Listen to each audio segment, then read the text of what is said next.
رسول اکرم صلی اللہ علیہ وسلم نے فرمایا من قرأ آیت الکرسی دبر کل صلاة مکتوبہ لم يمنعه من دخول الجنة الا ان يموت۔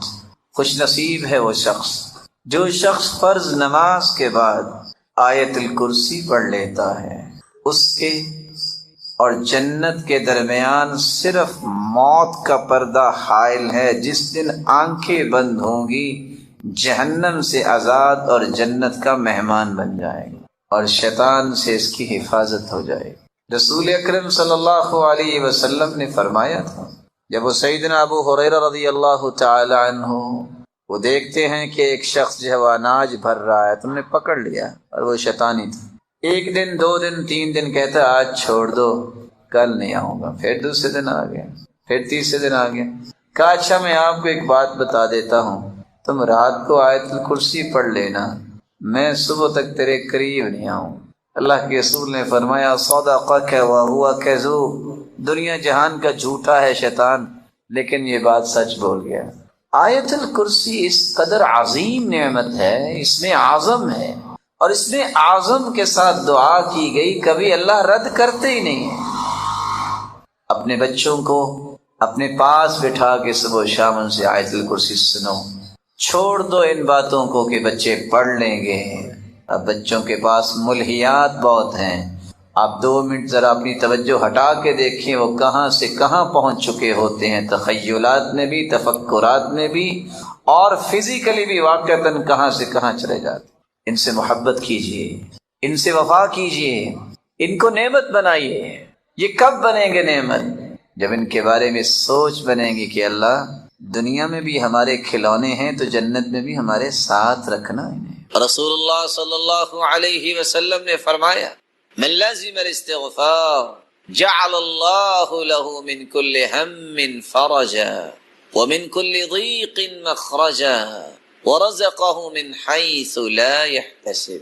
جو استغفار کو لازم پکڑتا ہے، اور دوسری روایت کے لفظ من اکثر الاستغفار، جو کثرت سے استغفار کرتا ہے اس کی بخشش تو ہوگی قیامت کے دن۔ اللہ انعامات سے تو نوازیں گے، لیکن دنیا میں بھی اللہ رب العزت اس کے غم کو خوشی میں تبدیل فرما دیتے ہیں، اور اس کی تنگی کو آسانی بنا دیتے ہیں، اور اللہ رب العزت وہاں سے اس کو رزق عطا کرتے ہیں دنیا میں جہاں سے اس کا گمان بھی نہیں ہو۔ اور قرآن مجید میں اللہ رب العزت اس لیے فرماتے ہیں نوح علیہ الصلاۃ والسلام کی حکایت کرتے ہوئے فَقُلْتُ اسْتَغْفِرُوا رَبَّكُمْ إِنَّهُ كَانَ غَفَّارًا يُرْسِلِ السَّمَاءَ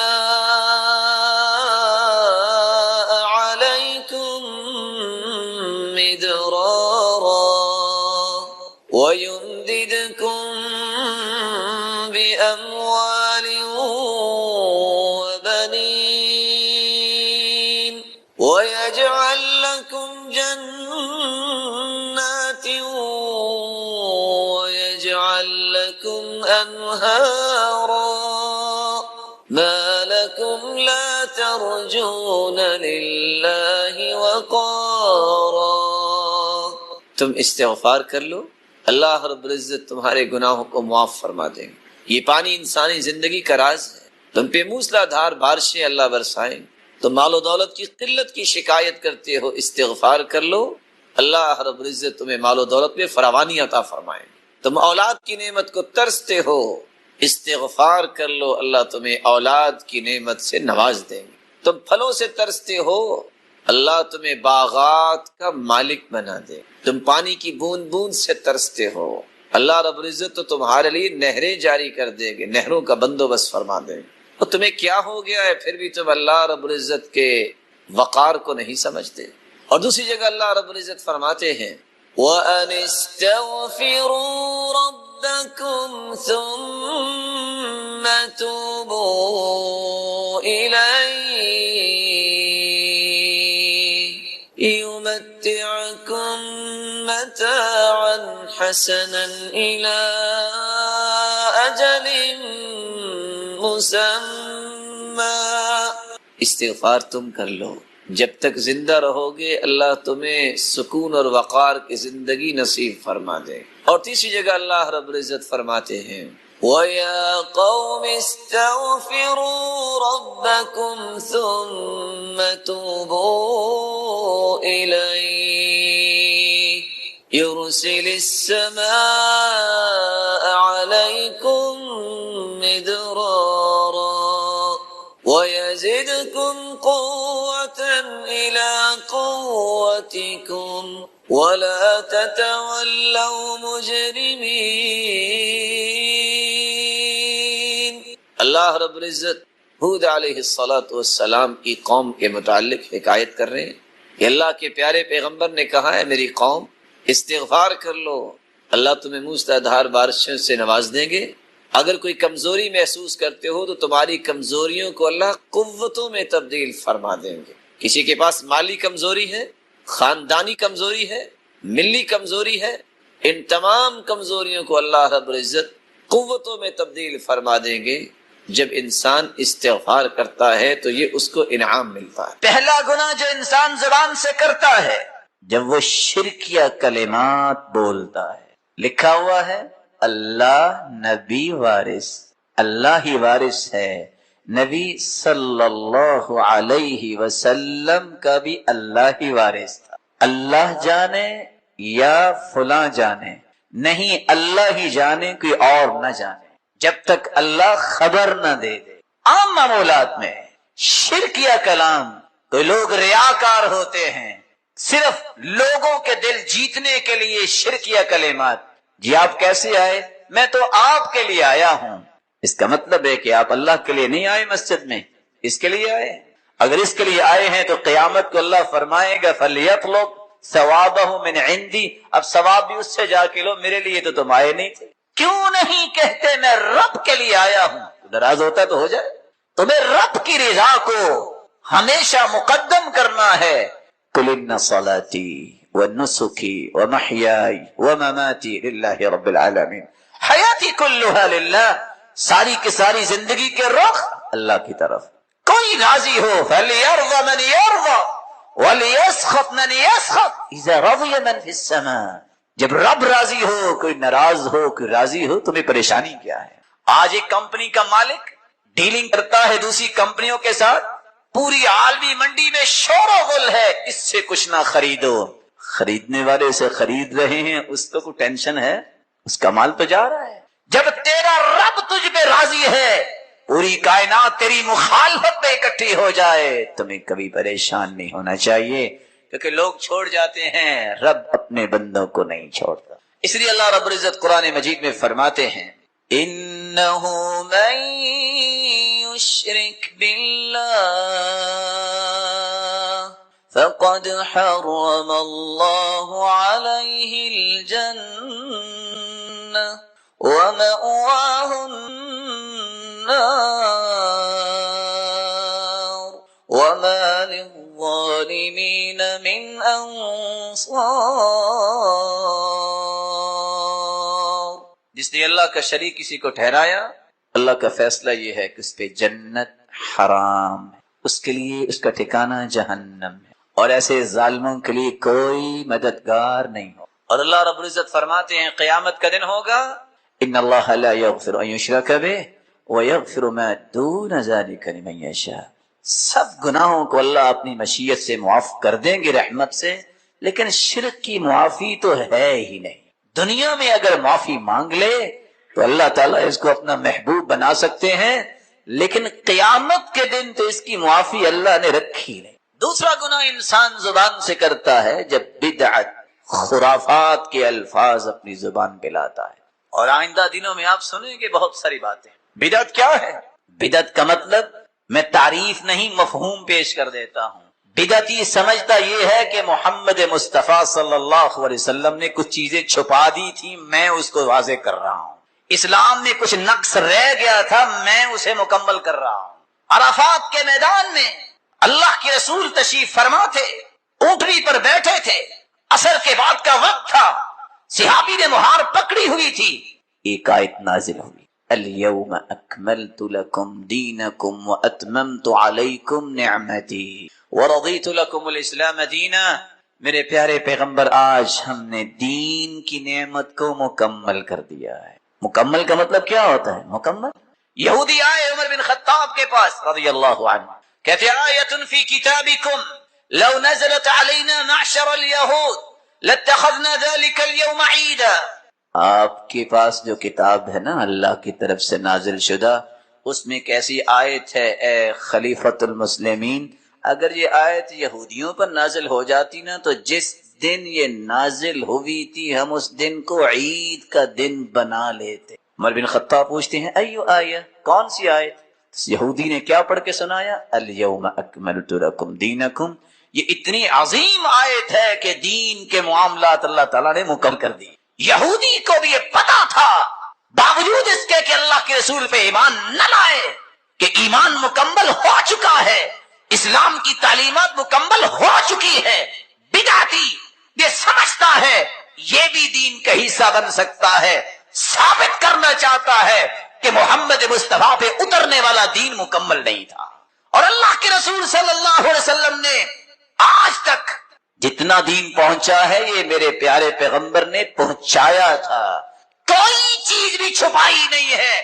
اس لیے عائشہ رضی اللہ تعالی عنہ فرماتی ہیں جو شخص یہ کہہ دے کہ اللہ کے رسول نے دین کا کوئی حصہ چھپایا فہو من افر الفریا، کائنات میں سب سے بڑا جھوٹ یہ ہے. اور اگر سب سے بڑا جھوٹ یہ ہے تو اس جھوٹ کو بولنے والا بھی کائنات کا سب سے بڑا جھوٹا ہے، جو محمد مصطفیٰ کی ذات کا بھی اعتماد نہیں کرتا، اس کی زبان کا بھی اعتماد نہیں. اس لیے اللہ تعالیٰ نے سزا بھی کتنی رکھی ہے. ان اللہ احتجر التوبہ عن کل صاحب بدعۃ حتی یدعها. ساری رات سجدے میں پڑا رہے بدعتی، ہزار دانوں پہ تسبیح چلاتا رہے، جب تک بدعت چھوڑے گا نہیں اس کی اللہ توبہ قبول ہی نہیں کرتے، اس کی طرف دیکھنا پسند ہی نہیں کرتے. اس لیے اللہ کے پیارے پیغمبر کی سنت یہ میری اور آپ کی نجات کی ایک بہت خوبصورت راہ ہے. اور کہنے والے نے سچ کہا، السنت السفینۃ نوح من رکبها نجا ومن تخلف عنها هلك. یہ تو نوح کی کشتی ہے، جو بیٹھ گیا تھا وہی بچا تھا، باقی سب ڈوب گئے تھے. جو اللہ کے رسول کی ذات کو سچا مانتا ہے، بات کو سچا مانتا ہے اور اسی کو ہی پسند کرتا ہے وہ نجات پا جائے گا. جو اس میں نقص اور خلل پیدا کرتا ہے وہ ہلاک ہو جائے. زبان کا تیسرا گناہ، جب انسان اپنی زبان سے کسی کے ایمان پہ اس طرح ضرب لگاتا ہے جس کے اختیار اللہ نے انسانوں کو نہیں دیا. چھوٹی سی بات ہوئی یہ بھی کافر ہے، یہ بھی کافر ہے، نعوذ باللہ، اور یہ بھی کافر ہے. یہ ہماری ذمہ داری نہیں. اسلام کو مان لینے والا اگر تکفیر کرتا ہے بغیر کسی دلیل کے، الا من کفرہ اللہ ورسولہ، جس کو رب نے کافر کہا، جس کو رسول نے کافر کہا وہ تو ہے، لیکن چھوٹی چھوٹی برائیوں پہ کفر کے فتوے لگا دینا اور کہہ دینا یہ جہنمی ہے، یہ جنت میں نہیں جائے گا، اس کی بخشش نہیں ہوگی، زبان کا اتنا بڑا گناہ ہے جو آج دنیا میں محسوس ہو رہا ہے. کتنا بڑا گناہ ہے. صحیح مسلم کی روایت ہے، ایک شخص کہنے لگا واللہ لا یغفر اللہ لفلان، اللہ کی قسم فلان کو تو اللہ نے بخشنا ہی نہیں. اللہ رب العزت غصے میں آئے. رسول اکرم صلی اللہ علیہ وسلم پر یہ قرآن نازل ہوا ہے. اس بارے میں صرف 4 باتیں آپ کے دل میں اتارنا چاہوں گا. زکوٰۃ 7.5 تولے سونا ہے آپ کے پاس کسی شکل میں 87 گرام، 52.5 تولے چاندی ہے 613 گرام، یا اس کے برابر نقدی ہے آپ کے پاس، کیونکہ اس وقت یہ نقدی تھی. درہم دینار سونے کا ہوتا تھا اور درہم چاندی کا ہوتا تھا. تو آپ کو 2.5% زکوٰۃ دینی ہوگی. آپ کے پاس 40 بکریاں ہیں، 1 بکری زکوٰۃ ہوگی. 30 گائے ہیں، 1 سال کا بچہ، 40 گائے ہیں، 2 سال کا بچہ، آپ کو زکوٰۃ دینی پڑے گی.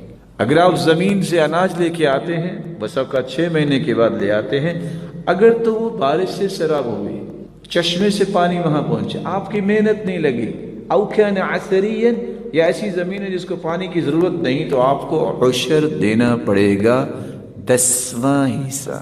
لیکن اگر وہ پانی آپ نے بالنضح او السوانی، بیل لگا کے پانی نکالا، ڈونکی کے ساتھ، ٹیوب ویل کے ساتھ آپ کا خرچ ہوا تو عشر نہیں، آپ کو نصف عشر 20واں حصہ بطور زکوٰۃ دینا ہوگا۔ لیکن کب؟ یہ دوسرا مسئلہ ہے۔ ہم اناج گھر میں رکھ لیتے ہیں، 2 کلو اس کو دے دیا، 2 کلو اس کو دے دیا۔ آتوا حقہ یوم حصادی، جس دن کٹائی کرتے ہو نا، پہلے اللہ کا حق دو، پھر گھر لے کے جاؤ۔ زکوٰۃ والا بھی کیا کرتا ہے؟ زکوٰۃ رکھ لی، سارا سال بانٹتا رہے گا۔ یہ تو آپ کی ہے ہی نہیں، آپ کس اصول سے اپنے پاس رکھے ہوئے ہیں؟ زکوٰۃ فرض ہوئی، فارغ ہو جاؤ۔ اگر اتنے ہی خیر خواہ ہو، نام کما رہے ہو کہ یہ تو ساری زکوٰۃ دیتا ہے، تو آئندہ سال کی زکوٰۃ دو نا، رمضان میں حساب کر لینا۔ اللہ کے رسول کے پاس عباس رضی اللہ تعالیٰ عنہ آئے، فرمایا کہ میں رمضان میں زکوٰۃ دیتا ہوں، لیکن ضرورت اب ہے لوگوں کو۔ کہا اب دے دو، حساب اس وقت جا کے کر لینا۔ 4 غلطیاں اس وقت دور ہونی چاہیے۔ پہلی تو بات یہ ہے کہ کوئی ضابطے کے مطابق زکوٰۃ نہیں دیتا۔ بھٹے کا مالک کو کہتا ہے میں نے فلاں مسجد میں 1 ٹرالی اینٹوں کی بھیج دی تھی، زکوٰۃ ہو گئی؟ جائز نہیں۔ میں نے 1 ٹرالی وہ فلاں مدرسے میں بھیج دی تھی، 1 ٹرالی میں نے فلاں غریب کو دے دی تھی۔ حساب کرو، حساب کر کے زکوٰۃ نکالو۔ ٹیکس دینے میں تو سارے شیر ہیں، 36% 40% ٹیکس دینے کے لیے تیار ہیں۔ جو نہ دیں تو جانتے ہیں کیا ہوتا ہے، لیکن 2.5% نہ دیں تو مال یہ حلال نہیں ہوتا، اس میں حرام پھر شامل ہو جائے گا اور بے برکتہ بھی ہو جائے گا۔ اور کیا ہوگا پھر؟ یہ سارے کا سارا مال بن جائے گا کنز۔ کنز اس مال کو کہتے ہیں جس کی زکوٰۃ نہیں دی جاتی۔ قیامت کے دن یہ گنجا سانپ بنے گا اور انسان کے گلے کا توق بن جائے گا۔ اور سانپ جو ہے گنجا اس لیے ہوگا کہ اس کی زہر اتنی ہوگی، ایک پھونک مار دے تو پوری دنیا کی ہریالی سیاہ ہو جائے۔ باچھوں سے پکڑے گا، ایک عذاب۔ فَتُقْوَى بِهَا جِبَاهُهُمْ وَجُنُوبُهُمْ وَظُهُورُهُمْ، باچھوں سے تو یہ سانپ پکڑے گا، اس کی پیشانی، اس کے پہلو اور اس کی پشت کو تپایا جائے گا جہنم کی آگ پر۔ حساب کر کے زکوٰۃ دیا۔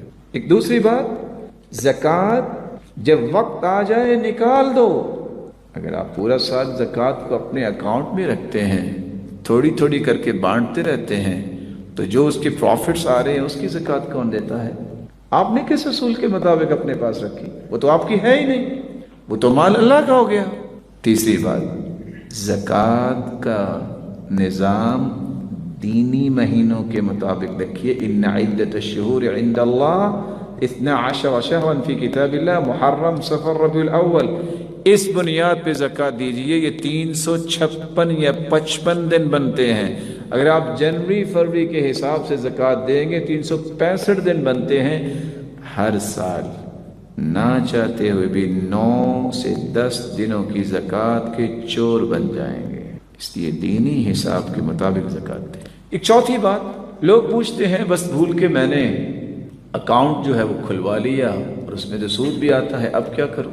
کسی کے پاس سود کا پیسہ ہے، وہ خود تو نہیں کھانا چاہتا، کیا کرے وہ؟ اگر آپ اس کو بینک میں رکھتے ہیں تو ظاہر ہے وہ اور قوت آئے گی ان کو۔ علماء امت نے اس پہ بحث کی ہے۔ آپ اس کو 3 کاموں پہ صرف کر سکتے ہیں۔ سب سے پہلا کام، جو سود کی مصیبت میں پھنسا ہوا ہے اس کو آزاد کرو اور اس کو اللہ سے ڈراؤ کہ آئندہ سے تم یہ کام نہیں کرو گے، تیرا قرض اتار دیتے ہیں۔ دوسرا کام، آپ اس کے واش روم بنا سکتے ہیں۔ تیسرا کام، جو امت کے متعدد علماء کی رائے ہے، المصالح العامہ، عام مصلحت پہ اسے خرچ کیا جا سکتا ہے۔ رستے بنوائیں، برج بنوائیں، لیکن اپنے اوپر خرچ نہ کریں۔ بلکہ رسول اللہ صلی اللہ علیہ وسلم نے فرمایا احب العباد الی اللہ انفعهم لعیالہ، اللہ کے ہاں محبوب ترین انسان وہ ہے جو اپنے گھر والوں کے لیے زیادہ نفع مند۔ تو جہاں اسلام نے مرد کی ذمہ داری یہ دوسرا اصول دیا ہے، وہاں عورت کے لیے بھی ایک دوسرا اصول ہے کہ وہ خامد کی خدمت میں کمی نہ کرے۔ فاطمہ رضی اللہ تعالی عنہ جیسی بیٹی کون سی ہو سکتی ہے؟ سیدۃ نساء اہل الجنہ، وہ جنتی عورتوں کی سرتاج ہوگی۔ علی رضی اللہ تعالی عنہ فرماتے ہیں الا احدثک عنی وعن فاطمہ بنت رسول اللہ صلی اللہ علیہ وسلم، ابو الاحوص میں تمہیں اپنے متعلق اور فاطمہ رضی اللہ تعالی عنہ کے متعلق نہ بتاؤں؟ وکانت عندی، جب ان کی شادی میرے ساتھ ہوئی وَكَانَتْ أَحَبَّ أَهْلِهِ إِلَيْهِ، اللہ کے رسول صلی اللہ علیہ وسلم کے ساتھ ان کا پیار تو بہت تھا، کیونکہ جب وہ آتی تو اللہ کے رسول کھڑے ہو جاتے اور اپنی چادر بچھاتے اور ان کو بوسہ دیتے، اور جب اللہ کے رسول صلی اللہ علیہ وسلم ان کے گھر جاتے تو وہ بھی ایسا ہی کرتے۔ آگے لفظ کیا ہے؟ فَجَرَّتْ بِالرَّحَى، چکی خود چلاتی، حَتَّى أَسْرَتْ بِيَدِهِ، یہاں تک کہ چکی چلا چلا کے ہاتھوں پہ نشان بن جاتے۔ وَاسْتَقَتْ بِالْقَرْبَةِ، اور گھر کے لیے پانی لانے کے لیے انہیں چشمے سے مشکیزہ بھر کے لانا پڑتا تھا، اور مشکیزیں اٹھا اٹھا کے حتی اسرت بنحریہا، ان کے کندھے پہ نشان بن گئے۔ وقمت البیت، گھر کی صفائی بھی خود کیا گیا، حتی غبرت ثیابہا، سارے کپڑے ابرالود ہو جاتے۔ وأوقدت القدر، اور ہنڈیا بھی خود پکایا کرتے، حتی دکنت ثیابہا، ان کے کپڑوں پہ دھواں اور اس طرح کی چیزیں آ لگتی۔ فأصابها من ذلك ضر، ان کو بڑی تکلیف پہنچی۔ زوجین نے مشورہ کیا کہ اللہ کے رسول صلی اللہ علیہ وسلم کے پاس جاتے ہیں، ان سے گزارش کرتے ہیں کہ گھریلو کام کاج کے لیے کوئی لونڈی مل جائے اور گھر کے باہر کام کے لیے کوئی غلام مل جائے۔ جب گھر پہنچی تو گھر میں سرتاج رسول موجود نہیں تھے۔ عائشہ رضی اللہ تعالی عنہ کو ایک قصہ بتایا، جب واپس آئے تو اللہ کے رسول صلی اللہ علیہ وسلم کو یہ بتایا گیا تو آپ خود ان کے گھر تشریف لے گئے، اور کیا فرمایا؟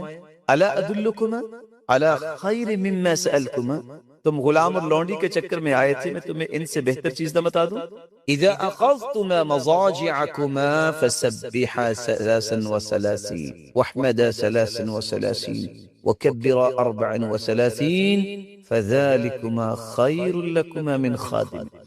جب تم تھکاوٹ کے بعد بستر کی طرف جانے لگو تو 33 مرتبہ سبحان اللہ، 33 مرتبہ الحمدللہ، 34 مرتبہ اللہ اکبر کہہ دینا۔ غلام اور لونڈی کام کریں گے لیکن تمہارے جسم تو تر و تازہ نہیں ہوں گے، یہ پڑھ لو گے تھکاوٹ بھی چلی جائے گی اور جسم بھی تر و تازہ ہو جائے گا۔ اب یہاں ایک لمحے کے لیے رکیے، وہ تو مشکیزہ اٹھا کے لاتی، آج ہر کمرے میں ہاٹ اینڈ کولڈ دو سسٹم ہے، وہ تو آٹا بنانے کے لیے چکی چلاتی۔ آج تو ایک لفظ بولا جاتا ہے کہ آٹا ختم ہو گیا ہے، ایک نہیں 5 10 بوریاں آٹے کی گھر میں آ جاتی ہیں۔ آج تو شاید خوش قسمت ہی کوئی لوگ ہیں جو مہینہ بھر گھر میں پکا کے کھاتے ہیں اور ان کی محبت بھی رہتی ہے، وگرنہ آدھ مہینہ تو یہی کال آتی ہے کہ بس بازار سے لیتے آنا، اور صفائی کے لیے ایک نہیں 2 3 خادمات رکھی ہوئی ہیں۔ پھر بھی اللہ کا اگر شکر نہ ہو تو ایمانداری سے سوچنے والی بات ہے، پھر ہم کہاں کھڑے۔ آپ کی اس گفتگو سے ہمارے سامنے ایک اور بہت عمدہ اصول آیا، وہ یہ کہ جس طریقے پر شوہر کی ذمہ داری ہے کہ وہ بخیلی کا مظاہرہ نہ کرے، اسی طریقے پر گویا بیوی کی ذمہ داری یہ ہے کہ وہ شوہر سے بے جا مطالبے نہ کرے اور اس کی خدمت میں رہے اور قناعت کی زندگی بسر کرنے کی کوشش کرے۔ بلکہ میں ایک قصہ جو صحیح بخاری کا ہے، اتنا خوبصورت قصہ ہے کہ اگر کوئی مومنہ عورت اس کو سن لے تو اس کی زندگی بدل سکتی۔ خدیجہ رضی اللہ تعالی عنہ، وہ بھی تو آخر بیوی تھی، اس وقت نہ بجلی تھی، نہ گیس تھی، اور نہ ہی اس وقت یہ ماحول تھا جو آج ہے۔ نہ جانے وہ کیسے کھانا پکاتی، کھانا پکا کے اپنے خامند کے لیے غار حرا پہنچنا ہے۔ مومنوں کی ماں کو ٹفن ٹائپ کی چیز لی، اس میں کھانا ڈالا، پانی ڈالا اور سالن ڈالا اور چل پڑی۔ خامد کی اس خدمت کو اللہ تعالیٰ نے کتنا پسند کر لیا، غار حرا کی طرف چل دی۔ یہ ابھی غار حرا پہنچی نہیں، جبریل امین ہواؤں اور فضاؤں میں تیرتے ہوئے پہلے پہنچ گئے، اور کیا کہتے ہیں؟ یا محمد صلی اللہ علیہ وسلم ان هذه خدیجہ قد اتتک، آپ کی زوجہ مبارکہ خدیجہ آ رہی ہے، بیدها اناء، اس کے ہاتھ میں ایک برتن ہے، فیہ طعام او شراب او ادام، کھانا پینا اور سالن، ٹفن ٹائپ۔ آگے جو میں بیان کرنا چاہتا ہوں وہ کیا ہے؟ فَإِذَا أَتَتْكَ، جب وہ آ جائے، عورت ذات ہے، پہاڑ پہ چڑھ کے آئی ہے، سر چکرایا بھی ہوگا، سر میں درد بھی ہوئی ہوگی، شور بھی سنائی دیا ہوگا۔ رسول اللہ صلی اللہ علیہ وسلم سے جبریل امین مخاطب ہے، فَإِذَا أَتَتْكَ، جب وہ آ جائے، فَقْرَ عَلَيْهَا السَّلَامَ مِن رَبِّهَا، خدیجہ رضی اللہ تعالی عنہ سے کہنا، خدیجہ تیرا رب تجھے سلام کہتا ہے، وَمِنِّي، اور میں سرتاج ملائک جبریل ہوں، میری طرف سے بھی خدیجہ کو سلام کہتا ہے۔ وَبَشِّرْهَا بِبَيْتٍ فِي الْجَنَّةِ من قصب لا صخب فيه ولا نصب، خوشخبری دے دینا خدیجہ کو، خدیجہ جنت میں تیرا ایسا گھر بنا دیا گیا ہے، خوش ہو جاؤ، جس میں نہ کبھی تھکاوٹ ہوگی نہ سر درد۔ صالحہ اور مومنہ اور تقیہ عورت کے لیے صحیح بخاری کی روایت کتنا ہی خوبصورت پیغام لے کے آئی ہے کہ اگر وہ خامند کی خدمت میں کمی نہیں کرتی، جہاں اس کی نیکیوں میں اور اعمال صالحہ میں شریک ہوتی ہے، وہاں اللہ رب العزت نے اپنی اس بندی پر سلام بھیجا ہے، اور جبریل امین بھی سلام کرتے نظر آئے اور جنت کی بشارتیں ملتی نظر آئی۔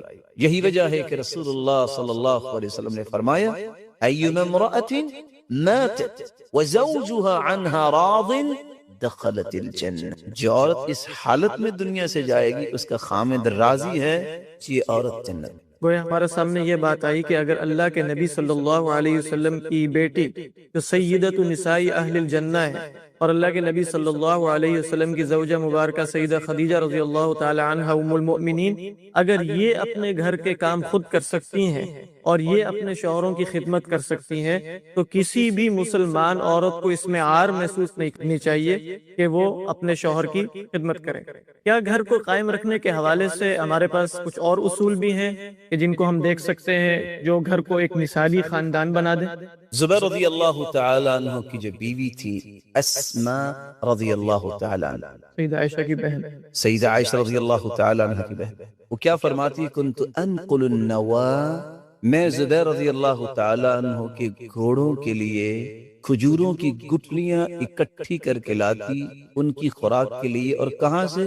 علی ثلثی فرسخ، ایک فرسخ 3 میل کا ہوتا ہے، اور اگر فرسخ کا تہائی حصہ ہوا تو کتنے میل ہوئے؟ 1 میل، اور 1 میل آج کل کے حساب سے 1.40 کلومیٹر ہوتا ہے۔ اتنی دور سے اپنے خامد کی اطاعت اور خدمت کے لیے کہ ان کے گھوڑوں کے لیے خوراک بنانی ہے، اگر اسماء جا سکتی ہے تو گھر بیٹھی عورت اپنے خامد کے کھانے کا خیال کیوں نہیں کر سکتی؟ اور یہاں میں ایک بات بطور پیغام دینا چاہوں گا، امن کو گھروں میں قائم کرنے کے لیے آج محبت کیوں نہیں ہے؟ پرانی عورتوں کا ذہن ہوتا تھا کہ میں اپنے ہاتھ سے کھانا پکاؤں گی تو میری محبت بھی کھانے میں شامل ہوگی۔ آج یہی تو وجہ ہے کہ اگر خامد کو نظر آتا ہے کہ کھانا نہیں پکائے گی، وہ کہتا ہے کوئی بات نہیں، باہر سے آ جائے، باہر سے آ جائے۔ جب اس سے استغنا بڑھتی ہے تو محبت بھی تو اتنی ہی حاصل ہوگی۔ اس لیے اس بات میں کوئی ڈاؤٹ نہیں ہے کہ انسان بازار سے کھانا کھا سکتا ہے اور خرید سکتا ہے، کوئی ایسا مسئلہ نہیں ہے۔ بہت عادت نہ بنا لی جائے، عادت نہ بنا لی جائے، انسان کو کوشش کرنی چاہیے کہ گھر میں پکا کھانا کھائے، اور اس کے 2 فائدے ہیں۔ پہلا فائدہ یہ ہے آپ کی بیوی آپ کے سامنے وضو کرتی ہے، نماز پڑھتی ہے۔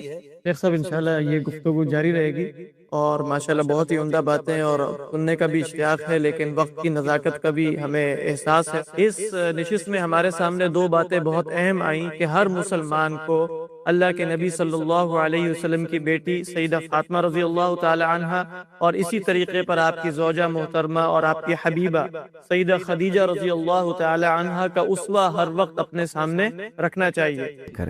رسول اللہ صلی اللہ علیہ وسلم نے فرمایا اکمل المؤمنین ایمانا احسنہم خلقا، تم میں کامل مومن وہ ہے جس کا اخلاق اچھا ہے۔ افضل المؤمنین ایمانا احسنہم خلقا، تم میں سب سے افضل مومن وہ ہے جس کا اخلاق اچھا ہے۔ انسان دنیا کی آنکھوں کا تارا تو کہ چند لمحات اس سے ملاقات ہوتی ہے، سریرا ملے السلام علیکم، ہاؤ آر یو، کیسے ہیں، کیف حالت، لیکن اصل تارا اور ستارہ وہی ہوتا ہے جو اپنی بیوی کی آنکھوں کا ستارہ ہوتا ہے۔ اس لیے رسول اللہ صلی اللہ علیہ وسلم نے فرمایا خیرکم خیرکم لأہلہ وَأَنَا خَيْرٌ لِأَهْلِ، تم میں بہترین وہ ہے جو اپنی بیوی کے معاملے میں بہترین ہے۔ وَأَنَا خَيْرٌ لِأَهْلِ، اور میں اپنی بیوی کے معاملے میں بہت بہتر ہوں۔ کون کہہ رہے ہیں؟ رسول اللہ صلی اللہ علیہ وسلم۔ اسود رضی اللہ تعالی عنہ سیدہ عائشہ رضی اللہ تعالی عنہ سے سوال کرتے ہیں ماذا يصنع النبی صلی اللہ علیہ وسلم فی بیتہ، آپ صلی اللہ علیہ وسلم کے گھریلو معمولات کیسے تھے؟ کیا آپ جابر حکمرانوں کی طرح اپنے گھر میں رہتے، یا آج کل کے نوجوانوں کی طرح جو کہتے نہیں رعب ہونا چاہیے کہ جب میں آواز نکالوں تو اگلی آواز خشک ہو جانی چاہیے؟ نہیں، کان فی مہنۃ اہلہ ای فی خدمت اہلہ صلی اللہ علیہ وسلم۔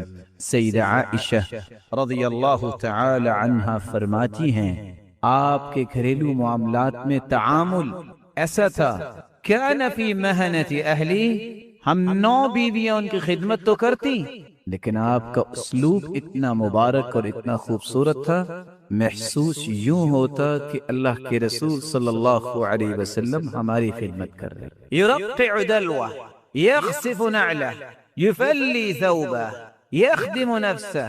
آپ صلی اللہ علیہ وسلم اگر جوتے میں کوئی مسئلہ بن جاتا تو اس کو درست خود کر لیتے، اگر کپڑے کو ٹانکنا ہوتا تو بس اوقات اس کو خود کر لیتے۔ یرقع دلوہ، اگر پانی نکالنے کے لیے ڈول اس کا مسئلہ بن جاتا تو اس کو بھی درست خود کر لیتے۔ وَيَحْلِبُ شَأْتَهُ، اور اپنے مبارک ہاتھوں سے بکری کا دودھ دھویا کرتے۔ وَيَعْمَلُ مَا يَعْمَلُ الرِّجَالُ فِي بُيُوتِهِمْ، کل کائنات سے اعلیٰ اور ارفع اور اسما ہستی، لیکن ہر وہ کام کرنے میں کبھی عیب نہ سمجھتے جو عام انسان اچھی گھرداری کے لیے کام کرتا ہے۔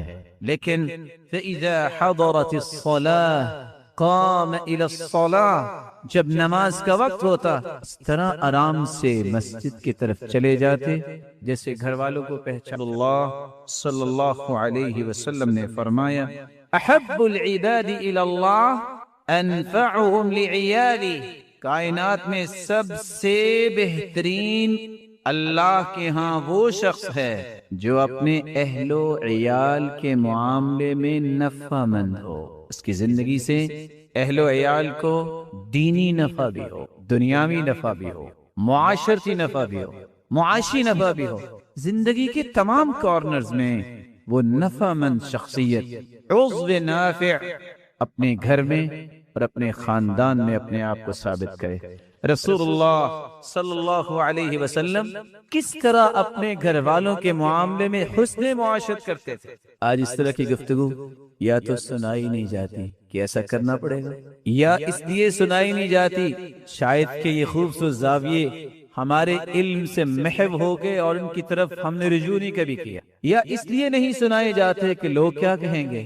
رضا الناس غایہ لا تدرک، لوگوں کو راضی کرنے کیسی انتہا، لوگ کبھی نہیں راضی ہوئے، اللہ کی رضا چاہیے۔ اس لیے احمد بن حرب رحمہ اللہ تعالی کہا کرتے تھے عبدت اللہ 50 سنة فما وجدت لذة العبادة حتى تركت 3 أشياء، 50 سال میں نے عبادت کی لیکن عبادت میں مجھے لذت نہیں آئی جب تک میں نے 3 چیزیں چھوڑنے دی۔ تركت رضا الناس حتى قدرت ان اقول الحق، میں نے لوگوں کو راضی کرنا چھوڑ دیا، رب تعالی مجھ پہ اتنے راضی ہوئے کہ میرے مالک نے میری زبان پہ حق کو جاری کر۔ تركت صحبة الفاسقين فوجدت صحبة الصالحين، میں نے برے لوگوں کا ساتھ چھوڑا، اللہ نے اپنے ولیوں کا ساتھ مجھے نصیب۔ تركت لذة الدنيا فوجدت لذة الدنيا والآخرة، میں نے دنیا کی لذتوں کو پائے حقارت سے ٹھوکر ماری، اللہ نے میری زندگی کے ہر لمحے میں خوشی اور لذت پیدا کر۔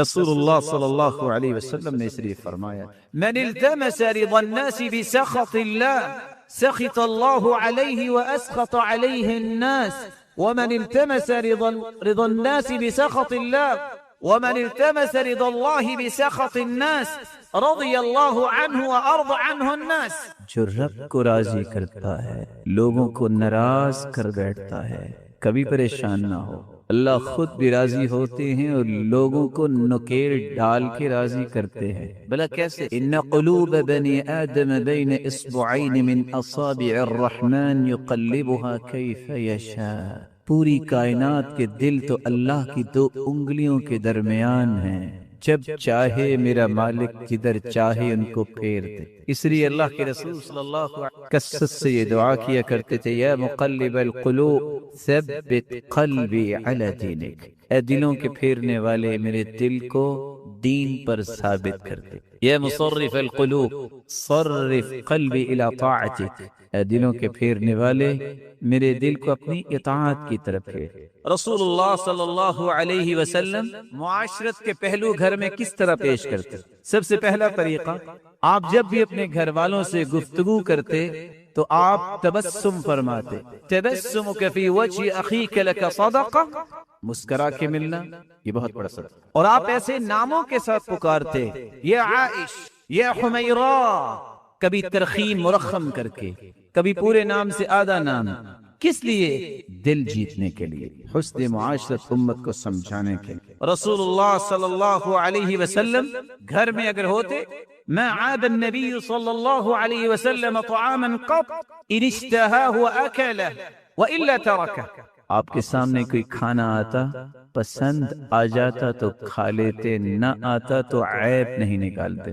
لیکن آج اگر معمولی سے اس میں کوئی فرق آ جائے کہ اس میں نمک اور مرچ زیادہ ہے، بس اس دن اس کی کم بختی آ جائے۔ آپ سے بھی غلطی ہو سکتی ہے، اس طرح سے غلطی ہوئی تو آپ کو بھی تھوڑا سا ٹالریٹ کرنا ہے۔ رسول اللہ صلی اللہ علیہ وسلم نے کبھی عیب نہیں نکالا۔ من لم یشکر الناس لم یشکر اللہ، جو لوگوں کا شکریہ ادا نہیں کرتا وہ اللہ کا بھی شکر گزار بندہ نہیں بن سکتا۔ رسول اکرم صلی اللہ علیہ وسلم جب گھر میں کوئی اچھا معاملہ دیکھتے فوراً تعریفی کلمات کہتے اور ایسے انداز کو اختیار کرتے جس سے ان کے عمل کی قدر ہو رہی ہے اور ان کا شکریہ ادا ہو رہا۔ رسول اللہ صلی اللہ علیہ وسلم نے کبھی بھی کسی کوتاہی کی وجہ سے ساری نیکیوں کو نظر انداز نہیں کیا۔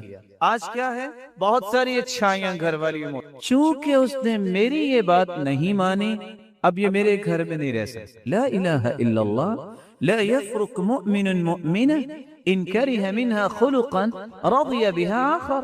اگر تمہیں اس میں کوئی کمی کوتاہی نظر آئی ہے اس میں کچھ اچھائیاں بھی تو ہے۔ اس لیے رسول اللہ صلی اللہ علیہ وسلم نے فرمایا لا تضرب الوجه ولا تقبح ولا تهجر الا في البيت۔ کبھی ایسا نہ کرنا، بلا شبہ تم مرد ہو لیکن چہرے پہ مت مار۔ ما ضرب النبی صلی اللہ علیہ وسلم خادما ولا امرأة قط۔ پوری زندگی رسول اللہ صلی اللہ علیہ وسلم نے کسی بیوی کو، کسی خادم کو نہیں مارا۔ رسول اللہ صلی اللہ علیہ وسلم بھی افضل البشر ہیں۔ ولا تقبح، اب اس کی قباحتیں مت بیان کرو، یہ نہ کہو نہ جانے کون سی نسل میرے گھر میں آئی، ارے اتنی بری تھی کہ 400 سے 600 لوگ لے کے آپ کیوں گئے تھے اس کو لانے کے لیے؟ اس وقت سوچ لیتے۔ اس کا مطلب ہے اس وقت اچھائیاں نظر آئی تھیں، اس کو آج بھلا رہے ہیں۔ ولا تهجر الا في البيت، اس سے اگر ادب سکھانے کے لیے سرزنش کرنا بھی چاہتی ہیں تو گھر میں رکھ کے اس سے ناراض ہو، خاموش ہو۔ اور خاموشی یہ بہت بڑی سزا ہے، بجائے اس کے کو گھر سے نکال دو اور اجڑ لوگوں کی طرح گھر سے دھکا دے دو۔ یہ تو کسی بھی مسلمان مہذب کی عادت نہیں ہوتی اور نہ ہی کسی مسلمان کو ایسا کرنا چاہیے۔ رسول اللہ صلی اللہ علیہ وسلم ہمیشہ یہی کچھ کرتے، معمولی سی بات ہوتی اب ٹالریٹ کرتے۔ رسول اللہ صلی اللہ علیہ وسلم کا حسن معاشرت کا طریقہ، آپ صلی اللہ علیہ وسلم اپنی گھر والیوں کی خواہشات کا احترام کرتے۔ آج کیا ہے آپ کو پتہ نہیں ہے؟ میں فیکٹری سے بھی آیا ہوں، میرے آنے پہ بھی آپ کی سہیلیاں موجود ہیں، خبردار میرے گھر میں انہوں نے قدم رکھا۔ انت ومن انت یا اخی المبارک، اے میرے بھائی تم کون ہو؟ دیکھیے رسول اللہ صلی اللہ علیہ وسلم کا طریقہ مبارک، صحیح بخاری کی روایت ہے، سیدہ عائشہ رضی اللہ تعالی عنہا فرماتی ہیں كنت ألعب بالبنات عند رسول الله صلى الله عليه وسلم وكان لي صواحب يلعبن معي وكان رسول الله صلى الله عليه وسلم إذا دخل ينقمعن منه فيسربهن إلي فيلعبن معي۔ عائشہ رضی اللہ تعالی عنہا کی صغر سنی کی وجہ سے گڑیا کے ساتھ وہ کھیلا کرتی تھی اپنی سہیلیوں کو بلا کے۔ آپ صلی اللہ علیہ وسلم کا جب ورود مسعود ہوتا تو فوراً سہیلیاں بھاگ جاتی۔ فیسربہن، اللہ کے رسول صلی اللہ علیہ وسلم فرماتے ان کو بلاؤ اور اپنی کھیل مکمل کر۔ آپ خواہش کا احترام کرتے رسول اللہ صلی اللہ علیہ وسلم نے، اسی لیے گھر والوں کے بارے میں ٹو لگانا اور ان کو ایسا سرپرائز دینا جس سے پریشان ہو، اس سے منع کیا۔ نہا رسول اللہ صلی اللہ علیہ وسلم ان یروع اخاہ المسلم، کسی مسلمان کے لائق نہیں ہے کہ وہ کسی مسلمان کو ڈرائے، یہ ایسا سرپرائز ہے جس سے اس کو پریشانی ہو، اور آپ نے اس لیے منع فرمایا۔ نہا رسول اللہ صلی اللہ علیہ وسلم ان یطرق الرجل اہلہ لئلا یتخونہم او یلتمس آثاراتہم۔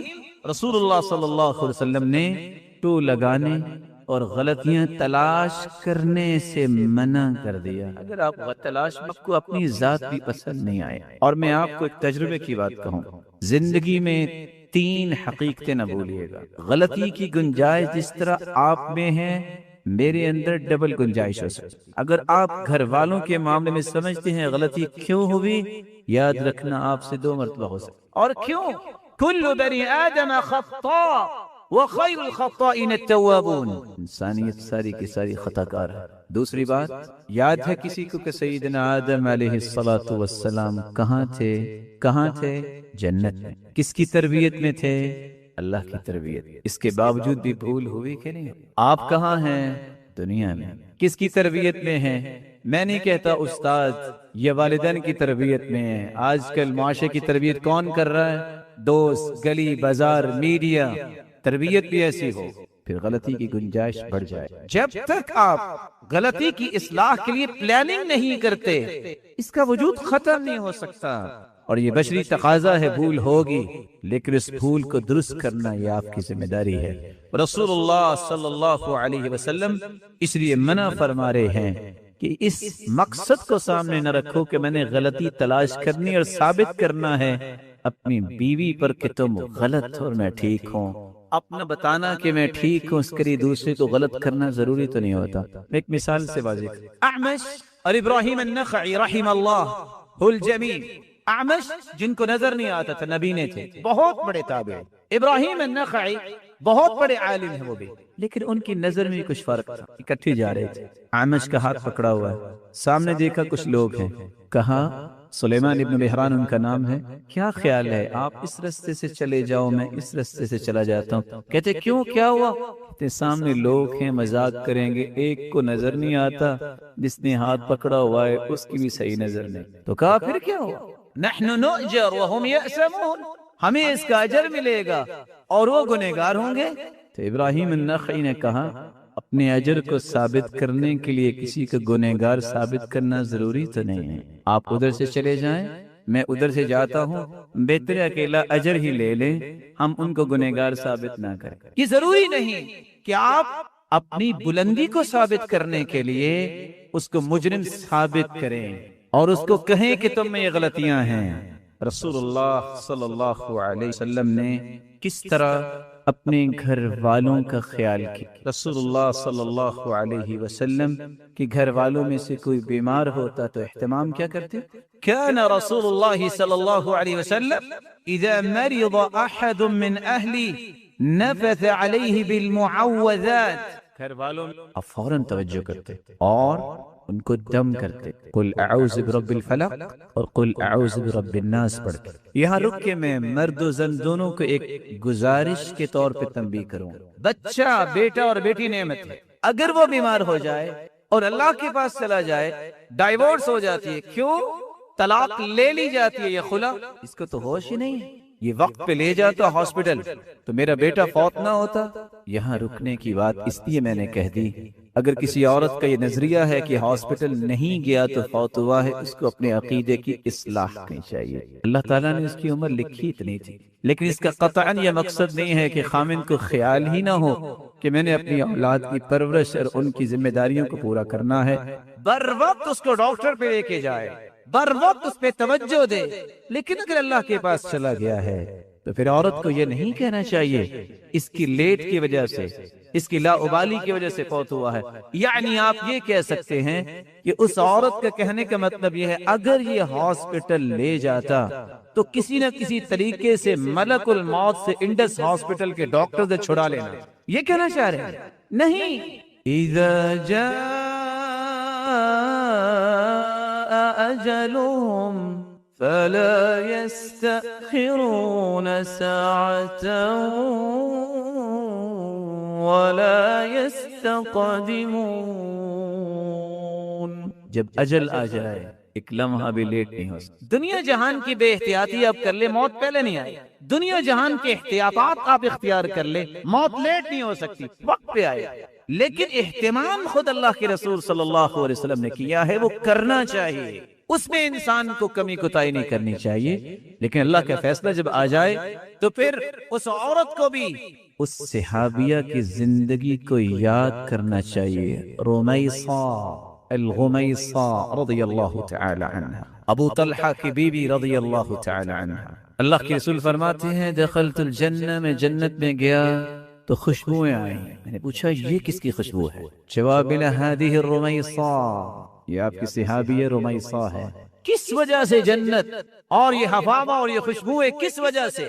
اکیلی جان گھر میں ہے، ایک بیٹا اللہ نے دیا، بیمار تھا، خامد کام پہ چلا گیا، خامد کے بعد بیٹا فوت ہوا، اس نے نہیں کوئی چلایا، نہیں شور مچایا، نہیں واویلا کیا، نہیں کسی کو بلایا، قدر اللہ وما شاء فعل، غسلته وکفنته وحنطته، اکیلی جان نے غسل دیا، اکیلی جان نے کفن پہنایا، اکیلی جان نے خوشبو لگائی، ایک کارنر میں رکھا۔ خامد واپس آیا۔ آج کل کی پڑھی لکھی عورت ہو تو آپ کہہ سکتے ہیں جو بھی کہنا چاہیں کہ آنے کے بعد اس کا حشر ہوگا کیا اور وہ خامد کا کرے گی کیا، لیکن جب وہ آئی اس نے بات تک نہیں کی۔ باپ نے آ کے پوچھا کیف ابنی، بیٹا کیسا ہے؟ قالت اہدى ما كان، پہلے سے سکون میں ہے۔ کیوں سکون میں ہے؟ اللہ کے پاس چلا گیا۔ کیا میں اپنے بیٹے سے زیادہ محبت کرتا ہوں کہ میرا رب؟ یہ سمجھنے کی بات ہے۔ کھانا لے کے آئی، کھانا کھا لیا۔ ثم تجملت له كما تجملت له من قبل، اسی طرح اہتمام کیا، اپنے خامن کے پاس آئی اور ایک بات کہتی ہے لو ان قوما استعاروا شيئا الهم يمنعوا، میں آپ سے ایک مسئلہ پوچھنا چاہ رہی ہوں، اگر کسی قوم نے کوئی چیز ادھار لی ہو اس سے کہا جائے واپس کرو تو واپس کرنی چاہیے کہ نہیں؟ کہا کرنی چاہیے۔ کہ الہم یمنعوا، یہ کہنا چاہیے نہیں نہیں میں نہیں واپس کروں گا۔ قال بئس ما قالوا، کون کہہ رہا ہے ایسا؟ تو بری بات ہے، قرض تو واپس کرنا چاہیے۔ قالت حد ابنک، بیٹا تجھے اللہ نے ادھار دیا تھا واپس لے۔ کہا کیا کہہ رہی ہو؟ کہا جو میں نے کہہ دیا تھا کہہ دیا۔ اس صابرہ عورت کے اس صبر کی وجہ سے اللہ رب العزت نے اس کو اور بھی اولاد دی۔ جب صبح آئے تو وحی کا نزول ہو چکا تھا اور اللہ کے رسول صلی اللہ علیہ وسلم نے فرمایا بارک اللہ فی لیلتکما، اللہ تمہاری رات میں برکت فرمائے۔ اللہ نے پھر اولاد بھی دی، چلتی زمین پہ ہے اور اس کے قدم کی آہٹ اور خوشبو جنت میں دکھائی۔ رسول اللہ صلی اللہ علیہ وسلم نے گھر والوں کے لیے حسن معاشرت اختیار کی، بلکہ آپ صلی اللہ علیہ وسلم اللہ تعالی عنہ فوت ہو گئی تو آپ کیا کہا کرتے؟ ان كان ليذبح الشاة فيتتبع بها صدائق خدیجہ فیہدیها لہن، جب بھی گھر میں کوئی قربانی کرتے تو رسول اللہ صلی اللہ علیہ وسلم فوراً گوشت کے حصے بنا کے خدیجہ رضی اللہ تعالی عنہا کی سہیلیوں کو بھجوایا کرتا۔ آج کیا ہوتا ہے؟ اچھا تمہیں اپنی سہیلیاں یاد ہیں اور میرے دوستوں کی خبر نہیں ہے تو آپ بھی دوستوں کو بھیج لو، آپ بھی اپنے دوستوں کو بھیجو۔ لیکن رسول اللہ صلی اللہ علیہ وسلم نے جو سلسلہ اختیار کیا ہے اس کو بھی اختیار کرو۔ سب سے بڑی جو کمی معاشرے کے اندر ہے کہ کوئی خامد اپنی بیوی کو آن کرنے کے لیے تیار نہیں ہوتا۔ آن کرنے کا میں معنی کیا لے رہا ہوں؟ اس کو بتائے کہ میں تمہارے بغیر نہیں رہ سکتا، اور عورت بھی آن کرنے کے لیے تیار نہیں ہے، عیب سمجھتی ہے۔ سیدہ عائشہ رضی اللہ تعالی عنہا جن کے پاس رسول اللہ صلی اللہ علیہ وسلم نے آنا تھا، اونٹ کی تبدیلی کی وجہ سے سیدہ حفصہ رضی اللہ تعالی عنہا کے پاس چلے گئے۔ اللہ کے رسول کی مروت اور آپ کا اخلاق، آپ خاموش ہو گئے۔ جب اونٹ چینج ہوا آپ نے سمجھا کہ سیدہ عائشہ رضی اللہ تعالی عنہا ہے، ان کا اونٹ سیدہ حفصہ کے پاس چلا گیا تو سیدہ عائشہ نے کیا کہا تھا؟ اللہم سلط علی اقربا تلدغنی، یا اللہ تیرے پیارے پیغمبر میرے پاس نہیں آئے، میں ان کے بغیر کیسے رہ سکتی ہوں؟ اچھا پھر مجھ پہ بچھو بھیج دے جو مجھے ڈس جائے، میں دور کیسے رہ سکتی؟ یہی اللہ کے رسول صلی اللہ علیہ وسلم نے خود کیا جب سیدہ عائشہ رضی اللہ تعالی عنہا نے ام زرع رضی اللہ تعالی عنہ کا قصہ بیان کیا۔ 11 عورتیں اکٹھی ہوئیں، ہر عورت نے اپنے ہی گھر کی کہانی شروع کی۔ میرا خامد تو چیتے جیسا ہے، دوسری کہتی ہے میرا خامد تو خرگوش جیسا ہے، اور میرا خامد تو فلاں ہے۔ سب سے بہترین قصہ ام زرع نے بیان کیا تو رسول اللہ صلی اللہ علیہ وسلم نے جب یہ بات سنی سیدہ عائشہ سے اور پوری کہانی تسلی سے سنی کہ بیوی بات کر رہی ہے، اس کو روکا نہیں ہے کہ رک جاؤ میں بہت اس وقت ٹینس ہوں، تمہیں پتہ نہیں میرے معاملات کا۔ آپ نے سنی ہے بات، اور آخر میں کیا کہا؟ كنت لك كأبي زرع لأم زرع إلا أن أبا زرع طلق وأنا لا أطلق۔ عائشہ خوش ہو جاؤ، ان عورتوں میں سب سے اچھا قصہ ام زرع کا ہے جو ابو زرع کے بارے میں اس نے بتایا۔ میں بھی ابو زرع سے اچھا ہوں، ابو زرع نے تو طلاق دے دی تھی، عائشہ میں تمہیں پوری زندگی ساتھ رکھوں گا، طلاق نہیں دوں گا، یہاں ہر چھوٹی بات پہ میں تمہیں گھر سے نکال دوں گا۔ تربیت کا یہ انداز نہیں ہے، یہ طلاق کوئی ڈرانے کے لیے کوئی ٹولز اللہ تعالیٰ نے نہیں دیے کہ بس اس کے ذریعے ہی ڈراؤ۔ اخفہم فی اللہ، اگر ڈرانا ہے تو اللہ سے ڈراؤ، کہ یاد رکھنا قیامت کو اللہ پوچھیں گے تم کیا جواب دو گی۔ میں نہیں چاہتا کہ کل قیامت کو بھی تمہیں کوئی سوال ہو اور تیرے درجات میں کمی ہو جائے۔ اخفہم باللہ، اللہ سے اسے ڈرایا جائے۔ رسول اللہ صلی اللہ علیہ وسلم اپنی زندگی کے معاملات کو کس طرح پیش کر رہے ہیں؟ انک لن تنفق نفقہ الا اجرت فیہا حتی اللقمہ ترفعها الى فی امرأتک، بہت بڑا صدقہ ہے کہ تم خود بھی ایک لقمہ اٹھا کے اپنی گھر والی کو پیش کرو۔ اور رسول اللہ صلی اللہ علیہ وسلم یہ صرف پیش نہیں کیا کرتے تھے بلکہ کنت اشرب حائض ثم ان انابله النبی صلی اللہ علیہ وسلم فیضع فاہ علی موضع فیہ، اللہ کے رسول صلی اللہ علیہ وسلم میرے پاس بیٹھے ہوتے، سیدہ عائشہ فرماتی ہیں میں پانی پی کے اٹھتی اور آپ صلی اللہ علیہ وسلم چونکہ زوجات کے ذریعے دین لوگوں تک پہنچانا تھا، آپ اسی جگہ سے ہی پانی اور برتن لیتے اور تناول کرتے اور وہاں سے ہی پانی پیتے جہاں سے سیدہ عائشہ رضی اللہ تعالی عنہا پیا کرتی تھی۔ آپ صلی اللہ علیہ وآلہ وسلم نے اس لیے صحابہ کرام کو یہ بات سمجھائی تھی کہ تمہیں مخالفت بھی اگر بیوی کرتی ہے تو اس پہ ٹالریٹ کرنا ہوگا، برداشت کرنا ہوگا۔ عمر رضی اللہ تعالی عنہ کی بیوی نے کوئی بات کی، آپ نے کہا خاموش ہو جاؤ۔ کہا آپ مجھے منع کیوں کر رہے ہیں؟ اللہ کے رسول کی بیوی نے بھی ایسی بات کی تھی، انہوں نے تو کچھ نہیں کہا۔ سیدنا عمر خاموش ہو گئے۔ اور وہ قصہ آپ نے سنا ہوگا جب ایک شخص آیا عمر رضی اللہ تعالی عنہ کے پاس شکایت لے کر کہ میری بیوی بات بہت کرتی ہے، آگے سے تو تکرار کرتی ہے، دیکھا تو کچھ بات ہو رہی تھی، واپس جانے لگے۔ کہا ادھر آؤ، کیسے آئے؟ کہا آیا تو کچھ علاج لینے تھا، مجھے محسوس ہوا ہے کہ ایسی باتیں تو ہو جاتی ہیں، تو آپ کے گھر میں بھی ہو رہی۔ کہا کچھ نہیں ہوا، لیکن ہو بھی کیسے اور اس کو میں کیسے برا کہوں؟ انہا غسالۃ لثیابی طباخۃ لطعامی مرضعۃ لولدی ویسکن قلبی بها عن الحرام، لباس یہ مجھے دھو کے دے، کھانا یہ پکاتی ہے، میرے بچوں کو دودھ پلاتی ہے، اس عورت کی وجہ سے آج تک میرے دل میں حرام کی خواہش نہیں پیدا ہوئی، اگر یہ چند باتیں کر بھی لے گی تو پھر کیا ہوگا؟ سب سے پہلا اصول جس کی آج تک مسلمانوں کو سمجھ آنی چاہیے تھی، جو آنے کے لیے کوشش بھی نہیں کرتا کہ سمجھ مجھے آ جائے، قرآن مجید نے 3 آیات نازل کی ہیں اور 3 آیات میں سکون کا لفظ بولا ہے اور چوتھے لفظ میں طمأنینت اور اطمینان کا لفظ بولا ہے۔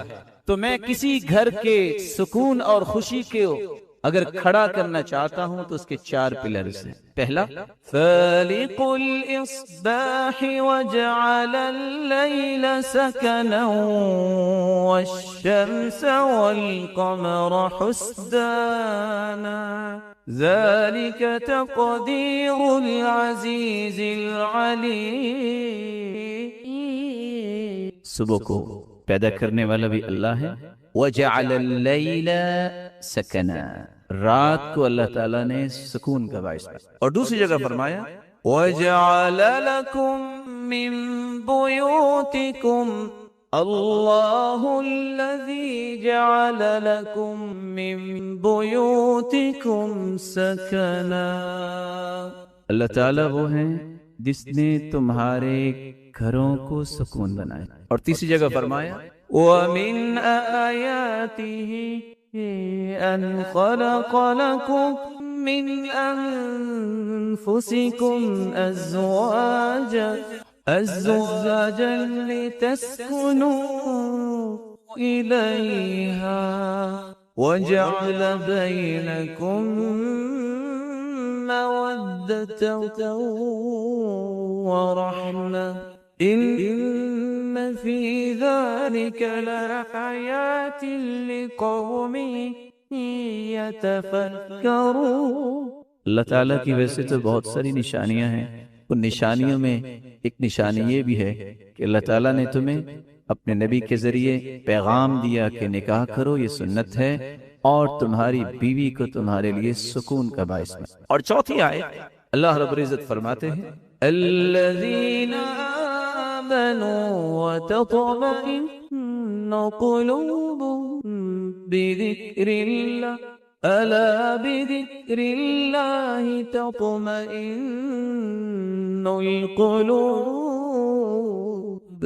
ایمان والوں کا اللہ تعالیٰ نے اطمینان اور سکون رکھا ہے تو اپنے ذکر میں رکھا۔ لیکن ان چاروں آیات کو سمجھنا ہے۔ جو شخص یہ کہتا ہے کہ مجھے خوشی ملے، سکون ملے، اور اس کا گھر اب اس کے لیے باعث سکون نہیں، دنیا کے کسی کونے میں اسے سکون نہیں ملے۔ جو شخص سکون اور خوشی کا متلاشی ہے، اس کے لیے اس کی گھر والی اور گھر والی کے لیے اس کا گھر والا خوشی اور سکون کا باعث نہیں، اس کو دنیا میں کہیں بھی خوشی نہیں ملے۔ جو شخص فطرت کے بنائے ہوئے اصول رات کے اندر سکون نہیں حاصل کرتا، وہ دن کے اندر۔ آپ صلی اللہ علیہ وآلہ وسلم نے جو سکھایا، کعب بن عجرہ رضی اللہ تعالی عنہ سے مروی ہے، اور یہ صحیح بخاری کی روایت ہے 3370۔ آپ صلی اللہ علیہ وسلم نے صحابہ کو جب سکھایا تو اس وقت سکھایا جب صحابہ نے سوال کیا، اے اللہ کے پیارے پیغمبر، اہل بیت پر سلام کہنا، اور آپ کو سلام کہنے کا تو اللہ نے ہمیں سکھا دیا، درود کیسے پڑھیں؟ تو آپ صلی اللہ علیہ وسلم نے فرمایا کہ آپ یہ کہا کرو، اللہم صلی علی محمد وعلی آل محمد كما صليت على إبراهيم وعلى آل إبراهيم إنك حميد مجيد اللهم بارك على محمد وعلى آل محمد كما باركت على إبراهيم وعلى آل إبراهيم إنك حميد مجيد۔ یہ وہ درود ہے جس کو درود ابراہیمی کہا جاتا ہے، لیکن رسول اللہ صلی اللہ علیہ وآلہ وسلم نے ایک دوسرے طریقے سے بھی درود پڑھنے کا طریقہ صحابہ کو سکھایا۔ سنن نبی داؤد کی روایت، اور یہ روایت بھی کعب بن عجرہ رضی اللہ تعالی عنہ سے ہے۔ آپ صلی اللہ علیہ وسلم نے فرمایا کہ آپ یہ بھی کہہ سکتے ہیں، اللہم صلی علی محمد وآل محمد كما صلیت علی ابراہیم وبارک علی محمد وآل محمد كما باركت على ابراہیم انک حمید مجید۔ آپ صلی اللہ علیہ وآلہ وسلم نے درود کا ایک تیسرا طریقہ بھی بیان کیا ہے، اور یہ روایت ابو حمید الساعدی رضی اللہ تعالیٰ عنہ سے ہے، جس میں آپ صلی اللہ علیہ وآلہ وسلم نے یہ طریقہ بھی صحابہ کرام کو سکھلایا، اللہم صلی علی محمد وازواجہ وذریتہ كما صليت على آل إبراهيم وبارك على محمد وأزواجه وذريته كما باركت على إبراهيم إنك حميد مجيد۔ آپ صلی اللہ علیہ وآلہ وسلم نے ایک چوتھا طریقہ بھی صحابہ کرام کو سکھایا کہ آپ یہ دعا بھی پڑھ سکتے ہیں، اور ان الفاظ کے ساتھ بھی آپ درود پڑھ سکتے ہیں، اللہم صلی علی محمد النبی الأمی وعلى آل محمد كما صلیت علی ابراہیم وعلى آل ابراہیم وبارک علی محمد النبی الأمی كما باركت على ابراہیم وعلى آل ابراہیم انک حمید مجید۔ اور آپ صلی اللہ علیہ وسلم نے ایک اور طریقہ بھی بیان کیا جو صحیح بخاری کے اندر 6358 حدیث کا نمبر ہے۔ آپ صلی اللہ علیہ وآلہ وسلم نے فرمایا آپ یہ بھی پڑھیں، اللہم صلی علی محمد عبدک ورسولک كما صلیت علی ابراہیم وبارک علی محمد وعلى آل محمد كما باركت على ابراہیم وآل ابراہیم۔ رسول اللہ صلی اللہ علیہ وسلم کے صحابی طلحہ رضی اللہ تعالی عنہ روایت کرتے ہیں، آپ نے یہ طریقہ بھی سمجھایا، اللہم صلی علی محمد كما صليت وباركت على إبراهيم وعلى آل إبراهيم إنك حميد مجيد وبارك على محمد وعلى آل محمد كما باركت على إبراهيم إنك حميد مجيد۔ رسول اللہ صلی اللہ علیہ وآلہ وسلم پر درود پڑھنے کے یہ الفاظ جو احادیث میں وارد ہیں، جو بھی کسی کو یاد ہو جائے اس کو اختیار کر سکتا ہے، لیکن خصوصاً نماز کے اندر آپ صلی اللہ علیہ وآلہ وسلم سے جب سوال کیا گیا تو سب سے جو جامع کلمات قادر مطلق ہے، کائنات کا تصرف اسی کے ہاتھ میں ہے، پوری کائنات کی تدبیر وہی مالک ہی کرتا ہے۔ انسانی زندگی بہت مختصر زندگی ہے، اس زندگی کے بعد ایک ایسی زندگی میں انسان نے منتقل ہونا ہے جو ان لمیٹڈ زندگی ہے۔ آج 25 سے 40 سال نوکری کرنے کے لیے بچپن سے ہم بچوں کو کس طرح تیار کرتے ہیں، بیٹا کچھ پڑھو گے تو نوکری کرو گے، لیکن 25 سال 40 سال کی نوکری کے بعد ریٹائرمنٹ ہو جاتی ہے۔ قیامت کے بعد ایک ایسی زندگی آنے والی ہے جو 25-40 سال کی نہیں ہے، جس کے بارے میں اللہ کے رسول صلی اللہ علیہ وسلم نے فرمایا ہے کہ وہاں اللہ ذوالجلال نے جن کو جنت میں بھجوا دیا ان کے لیے یہی تو سب سے بڑی نعمت ہوگی، نہ ان کو موت آئے گی نہ انہیں بڑھاپا آئے گا، اور جو نعمتیں اللہ نے دی ہوں گی وہ ہمیشہ ہمیشہ کے لیے ہوں گی، اللہ ان نعمتوں کو چھینیں گے نہیں۔ اس آخرت کی دنیا کے بارے میں رسول اللہ صلی اللہ علیہ وسلم نے ایک سٹیٹمنٹ جاری کی۔ آپ صلی اللہ علیہ وسلم نے فرمایا لن يدخل احدکم الجنۃ بعملی، کوئی شخص اپنے اعمال کی وجہ سے جنت میں داخل نہیں ہوگا۔ صحابہ کرام نے سوال کر دیا ولا انت یا رسول اللہ صلی اللہ علیہ وسلم، سرتاج رسول آپ بھی؟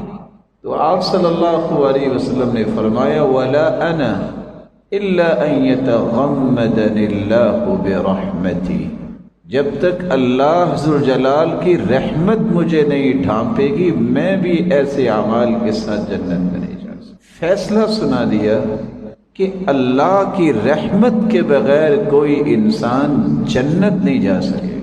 اعمال تو اللہ کی رحمت کو حاصل کرنے کے لیے ہیں، لیکن رحمت الہی جب تک شامل حال نہیں ہوگی اس وقت تک میری اور آپ کی بخشش ممکن نہیں۔ میں ایک بات اس کے ساتھ اور بھی ملانا چاہتا ہوں اور اسی کو یہ آج کے خطبے میں اپنی گفتگو کا محور بنانا چاہتا ہوں۔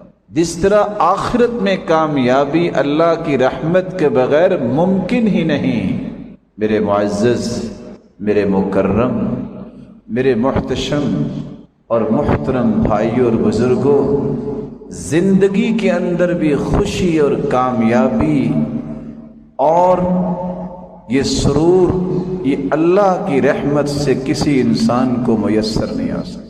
صلاحیتیں، یہ برین اور سکلز، اگر اللہ ذوالجلال کی رحمت نہ ہو تو یہ ساری کی ساری صلاحیتیں انسان کی بربادی کا باعث تو بنتی ہیں، معاشرے میں امن پیدا نہیں کرتی۔ اس لیے میں اور آپ اس بات کے محتاج ہیں کہ ہم اس رحمان و رحیم سے رحمت طلب کریں۔ اللہ دنیا میں بھی اپنی رحمت کے سائے تلے ہمیں رکھنا اور قیامت کو بھی اپنی رحمت کے ساتھ جنت کے وارث بنا دے۔ رحمت کیا ہے؟ الرحمہ ارادت ایصال الخیر، مالک الملک جس اپنے بندے سے اس قدر محبت کریں کہ اسے ہر خیر اور بھلائی اس کے دامن میں جمع کرنا چاہیں تو اس کو رحمت کہتے ہیں۔ اللہ ذوالجلال جب کسی کے ساتھ خیر اور بھلائی کا ارادہ فرمائیں تو اسی کو رحمت کہتے ہیں۔ جس شخص کو اللہ بھلائی دینا چاہتے ہیں پوری کائنات اکٹھی ہو جائے اس کی بھلائی کے سامنے رکاوٹ نہیں بن سکتی، اور مالک الملک جس سے محروم کرنا چاہے پوری دنیا اگر جتن کرے خیر اس کو نہیں مل سکتی، کیونکہ سارے فیصلے کس کے ہاتھ میں ہیں؟ اس اللہ کے ہاتھ۔ رحمتوں کا مالک کون ہے؟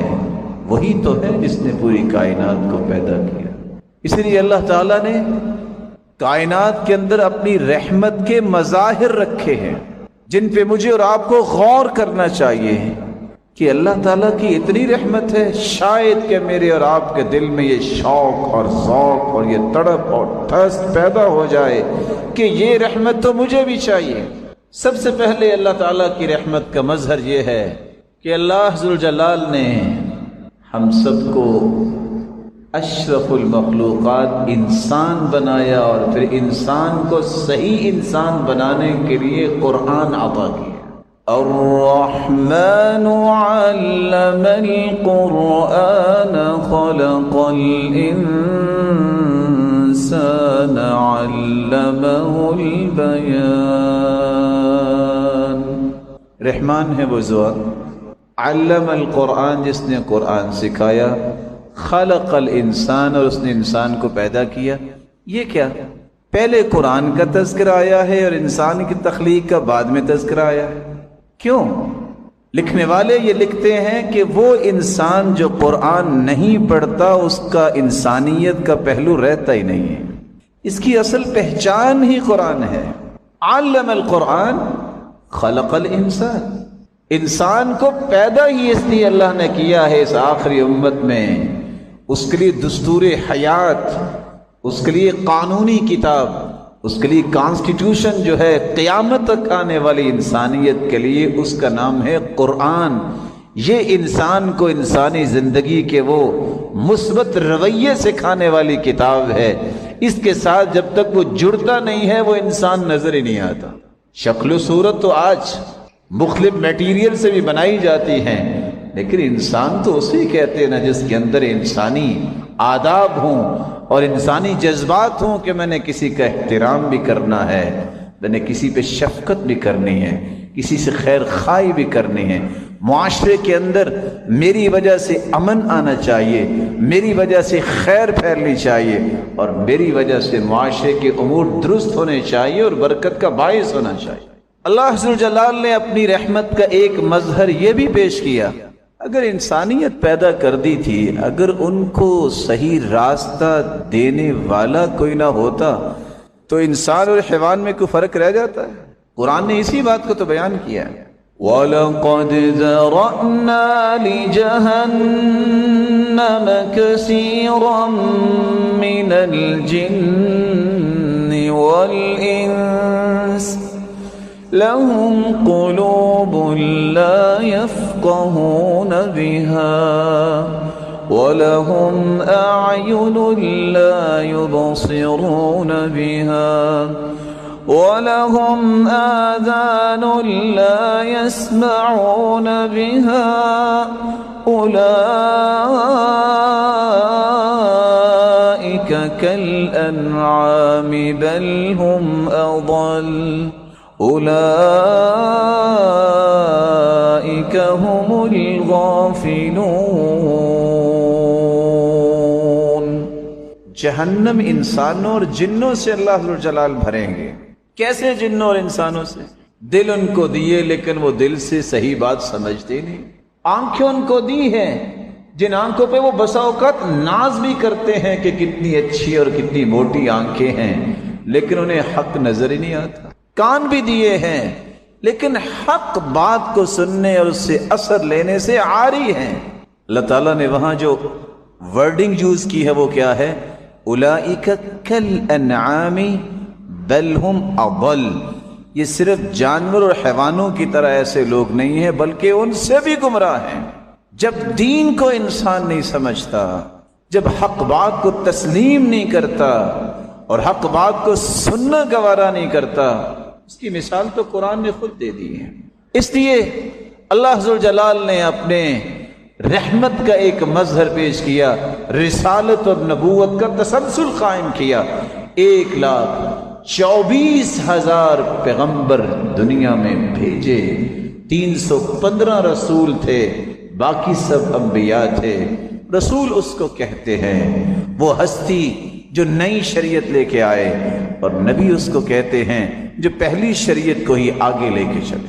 اللہ عز و جلال اپنے پیغمبر کی طرف سے حکایت کرتے ہوئے فرماتے ہیں، قال یا قوم ارأیتم ان كنت على بینۃ من ربی وآتانی رحمة من عنده فعميت عليكم أنلزمكموها وأنتم لها كارهون۔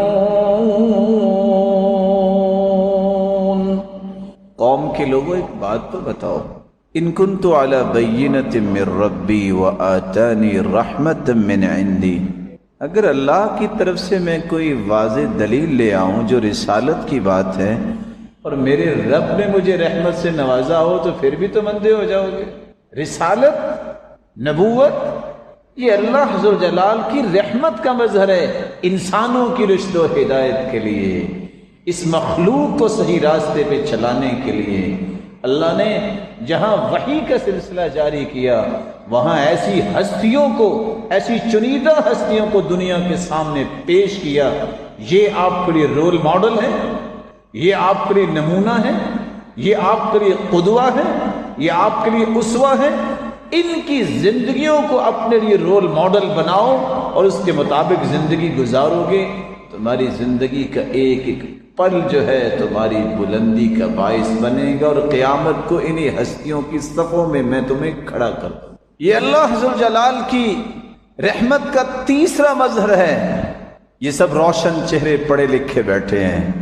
آپ صلی اللہ علیہ وسلم کی آمد سے پہلے دنیا کی کیا حالت تھی؟ کبھی پانی پینے پلانے پہ جھگڑا، کبھی گھوڑا آگے دوڑانے پہ جھگڑا۔ 55 سال سے جنگ صرف اس بات پہ ہوتی کہ اس کا گھوڑا آگے کیوں گیا۔ یبطش القوی الضعیف، ہر زور آور کمزور کو کچل دیا کرتا۔ کس قدر انسانیت کی توہین ہوتی تھی آپ اندازہ نہیں کر سکتے۔ نہ بچوں کی پرواہ، نہ عورتوں کی پرواہ۔ وہی بچی جو بڑی بن کے ماں بنتی ہے، انسان کسی ماں کا ہی بیٹا ہوتا ہے، کس طرح اس کو زندہ درگور کر دیا جاتا، کس طرح عورتوں کو وراثت سے محروم کر دیا جاتا۔ اور لوگ کہا کرتے تھے جاہلیت میں، یہ جرثومۃ خبیثہ، عورت ایک خبیث جرثومہ ہے، اس کو تو معاشرے میں رہنا ہی نہیں چاہیے۔ اور حالانکہ بیٹے تو کسی عورت کے تھے نا۔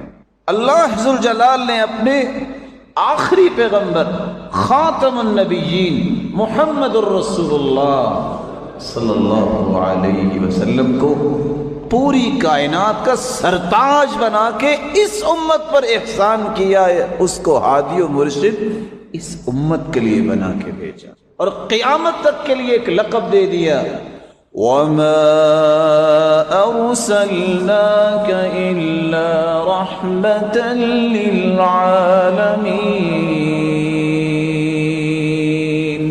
میرے محبوب، ہم نے آپ کو صرف مسلمانوں کے لیے نہیں، انسانوں کے لیے نہیں ہے، پوری کائنات کے لیے رحمت بنا کے بھیجا۔ کیسے پوری کائنات کی رحمت بنا کے بھیجا؟ وہ فاختہ کا بچہ صحابی نے پکڑ لیا، فاختہ اپنے پر بچھاتی ہے آ کے زمین پہ، اللہ کے رسول غصے میں آئے، فرماتے من فجع هذه بولدها ردوا الیہا ولدها، کس نے اس ماں کو بچے کی وجہ سے تکلیف دی ہے؟ میری غیرت برداشت نہیں کرتی کہ کسی پرندے کو بھی دکھ پہنچے، جلدی سے اس کے بچے کو واپس کر دو، کسی پرندے کو بھی دکھ نہیں دینا چاہیے۔ اگر پرندے کو دکھ نہیں دینا چاہیے تو انسانیت کا قتل ہونا چاہیے۔ یہ اسلام ہے، یہ وہ دانش کی باتیں ہیں جو آج کاش مسلمان سمجھ لیں تو کبھی فساد کی راہ اختیار نہ کریں۔ محمد مصطفیٰ نے تو پرندوں کا بھی خیال رکھا۔ محمد مصطفیٰ تو فرمایا کرتے تھے، لوگوں میں نے دیکھا ایک عورت کو جہنم صرف اس لیے دی گئی، بلی رکھی ہوئی تھی، نہ خود کھلاتی تھی، نہ پلاتی تھی، نہ چھوڑتی تھی کہ کچھ کھا لے، ادھر بلی مر گئی، اس وجہ سے فیصلہ ہو گیا یہ مالکن جو بلی کی ہے اس کو جہنم میں ڈال دیا۔ بلی کی بھوک، بلی کے ساتھ ظلم کرنے کی وجہ سے جہنم رسید ہو گئی۔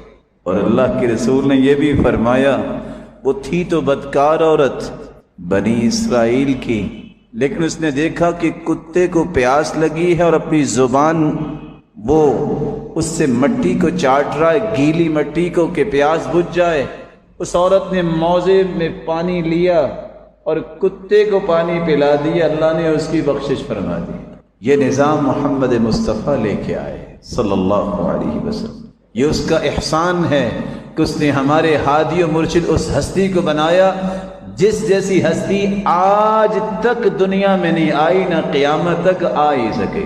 وہ ذات کے اعتبار سے بھی مخلوق میں سے بے مثال ہے، اپنی صفات کے اعتبار سے بھی وہ ہستی بے مثال ہے۔ نہ دنیا میں ایسی ذات اللہ دوبارہ بھجوائیں گے اور نہ ہی اس کی صفات ہو سکتی۔ اللہ ذوالجلال کا رحمت کا چوتھا مظہر یہ ہے، دنیا کے ہر قانون کو دنیا نے دیکھ لیا کہ کتنا فائدہ دیتا ہے۔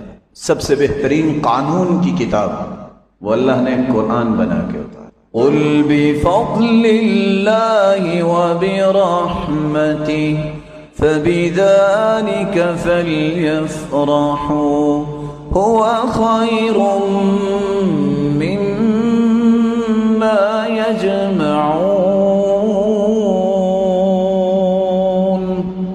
یہ اس کا فضل ہے، اس کی رحمت کی ایک نشانی ہے کہ اللہ نے قرآن دے دیا۔ دنیا کی کوئی ایسی مشکل نہیں ہے جس کا حل قرآن میں موجود نہیں۔ ہو سکتا ہے یہاں زیادہ پڑھے لکھے لوگ کہیں لو قرآن میں کہاں لکھا ہے ٹیکنالوجی کی بات؟ ٹیکنالوجی تو بہت کچھ کر گئی ہے۔ میرے پیارے بھائی، قرآن پڑھا ہو تو ہمیں پتہ ہونا کہ کہاں لکھا ہے۔ وَأَنزَلْنَا الْحَدِيدَ فِيهِ بَأْسٌ شَدِيدٌ وَمَنَافِعُ لِلنَّاسِ۔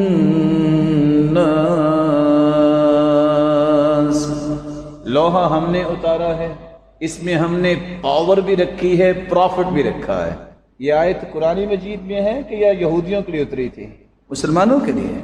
لیکن کچھ سمجھے، یہ اللہ نے میٹلز پہاڑوں میں اس لیے نہیں چھپائی کہ بس چھپ ہی رہیں، قیامت کو یہ پہاڑ میں ریزہ ریزہ کر دوں گا۔ اٹھو، اسلام والی تو وہ لوگ ہیں جن کو اللہ نے سپریمیسی دی ہے، وہ یہودیت کیا، عیسائیت کیا، ان کو تو اللہ نے قرآن میں کہہ دیا تمہارا سامنا کر ہی نہیں سکتے کبھی۔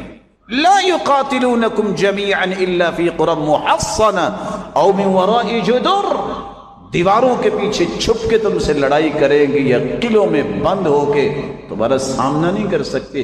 کیوں نہیں سامنا کر سکتے؟ ان الباطل كان زہوقا۔ زہق کس کو کہتے ہیں؟ بیساکھیوں پہ جو انسان کھڑا ہوتا ہے وہ گبرو اور کڑیل جوان کا مقابلہ کر سکتا ہے؟ یہ قرآن کی سٹیٹمنٹ ہے۔ لیکن یہ ایک الگ بات ہے، چونکہ یہ قرآن پڑھا نہیں ہوتا تو ہم کہتے ہیں لو اب اس کی بات کہاں قرآن میں آئی؟ لاکھوں میل لمبی یہ گلیٹک سسٹم صرف ایک آیت کا طواف کرتا ہے، کل فی فلک یسبحون۔ اور جو قرآن نے اسٹیٹمنٹ دے دی ہے، نہ آج تک اس کا کوئی کاٹ کر سکا ہے، نہ کر سکے گا قیامت تک۔ آج تک جو بات قرآن نے کی ہے اسی کو ہی سائنس نے پروو کیا، اور سائنس میں تو ویسے ریولوشن رہتا ہے، کبھی کچھ کہہ دیا، کبھی کچھ کہہ دیا، کبھی کچھ کہہ دیا، اور کچھ انتظار کر لیجئے کل کو کچھ اور بھی کہہ دے۔ لیکن ٹکسالی زبان استعمال ہوئی ہے تو قرآن کی، اس میں کوئی تغیر نہیں، اس کی سٹیٹمنٹ میں کوئی تنازل نہیں ہے کہ نہیں اب نہیں۔ قیامت تک کے لیے جو قانون، جو دستور اللہ نے دیا ہے، اس میں کوئی خلل اور سقم نہ کوئی ظاہر کر سکا ہے، نہ قیامت تک کر سکے گا۔ اللہ ذوالجلال کی رحمت کا مظہر ایک یہ بھی ہے، میرے بندوں میں نے رسول بھی بھجوا دیے، میں نے کتابیں بھی اتار دی، میرے بندوں میں نے تمہیں انسان بنایا اور انسان کو خوبصورت انسان بنانے کے لیے وحی کا اور انبیاء کا اور نبوت کا سلسلہ چلایا، اور اگر تمہیں سے پھر بھی کوئی غلطی کوتاہی ہو جائے تو میری رحمت کا ایک اور مظہر یہ ہے، تم سو جاتے ہو کبھی میری آواز بھی سن لیا کرو جب رات کا آخری تہائی حصہ رہ جاتا ہے، یہ میرے مالک کی رحمت کا مظہر ہے۔ اللہ ذوالجلال اپنے بندوں کو بلاتے ہیں، حل من مستغفر، کوئی ہے جو دنیا کے اس شور سے فائدہ اٹھا کے گناہ کر بیٹھے؟ آ جائے، گناہوں کی معافی مانگ لے، میں لوگوں کی آنکھ کھولنے سے پہلے پہلے معاف کر دوں گا۔ طریقے سے دھوکہ کھا گیا کہ کوئی نہیں دیکھ رہا، ان اللہ یبسط یدہ باللیل لیتوب مسیء النہار ویبسط یدہ بالنہار لیتوب مسیء اللیل۔ اللہ دن کو بھی فرماتے ہیں اور کوئی ہے میرا بندہ، اور لوگ اپنے اپنے آفیسز میں لگے ہیں، کون دیکھ رہا ہے؟ چپکے سے آ کے میرے سامنے ہاتھ اٹھا لے، لوگوں کے آفیسز سے اور گھروں کو واپس پلٹنے سے پہلے میں تجھے اپنی جنت کرا دکھا چکا ہوں گا۔ اس کی رحمت کا مزہ ہے۔ اللہ کی قسم، وَأَيْمُ اللَّهِ، جس کو اللہ کی رحمت کی شناخت ہو جائے وہ اللہ کی رحمت سے زندگی کے آخری سانس تک مایوس نہیں ہو سکتا۔ اور سچ مثال دی جس نے مثال دی، اللہ کی رحمت ہے کتنی۔ ایک چڑیا کی چونچ میں اگر مٹی ہو اور سمندر پہ اڑنا شروع کر دے، کتنا کوڑے گی؟ سمندر تو ختم نہیں ہوگا، اسے پیاس بھی لگے گی اور منہ میں مٹی ہے، یا تو مر کے گرے گی پھر بھی پانی میں، اور اگر پانی پینے کے لیے چونچ کھولے گی تو مٹی کدھر جائے گی؟ پانی میں۔ انسان جتنے بھی گناہ کر لے، اللہ کی رحمت اتنی وسیع ہے کہ وہاں میری اور آپ کی عقل سفر ہی نہیں کر سکتی۔ یہ اللہ کی رحمت کا منظر ہے۔ یا ابن آدم لو بلغت ذنوبك عنان السماء غفرت لك على ما كان منك ولا أبالي۔ آدم کے بیٹے، اگر زمین ساری کی ساری گناہوں سے بھر کے لے آؤ، سچی توبہ کر کے آ جاؤ، مجھے پرواہ ہی کوئی نہیں، میں ساری معاف کر دوں۔ یا ابن آدم لو أتيتني بقراب الأرض خطايا ثم لقيتني لا تشرك بي شيئا لأتيتك بقرابها مغفرة۔ آدم کے بیٹے، زمین اور آسمان تو نے دیکھا ہی نہیں ہے، زمین اور آسمان کا جو خلا تمہیں نظر آتا ہے نا، سارا بھی گناہوں کا بھر جائے، میرے بندے تم سچی توبہ کر لو، میں اس سے زیادہ رحمت لے کے آؤں گا، صرف تیرے گناہ معاف نہیں کروں گا، گناہوں کو بھی نیکیاں بنا دوں۔ إِلَّا مَن تَابَ وَآمَنَ وَعَمِلَ عَمَلًا صَالِحًا فَأُولَٰئِكَ يُبَدِّلُ اللَّهُ سَيِّئَاتِهِمْ حَسَنَاتٍ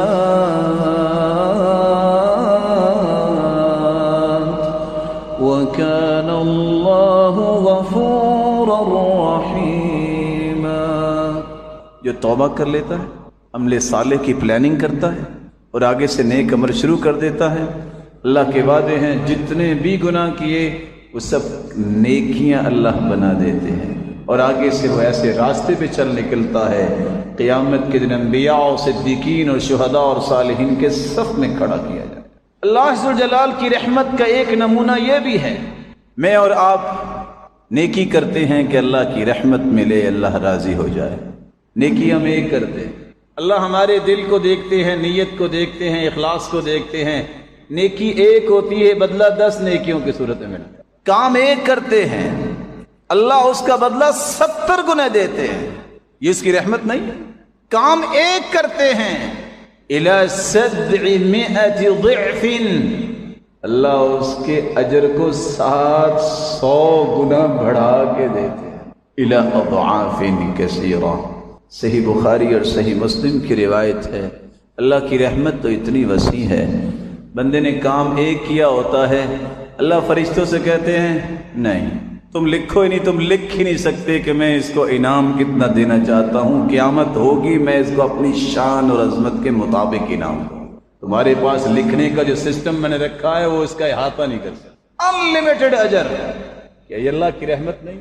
آج دنیا میں کتنے ایسے کاروبار ہیں جس کی کیفیت یہ آپ کے سامنے آئے ہو کہ وہاں پروفٹس انلمیٹڈ ہو، کیلکولیٹر اس کو کیلکولیٹ کرتا ہے، لیکن اللہ ذوالجلال کی جو رحمت ہے وہ دنیا کے کیلکولیشن کا نظام اکٹھا ہو جائے اس کو کیلکولیٹ کرنے کی قدرت ہی نہیں رکھتا۔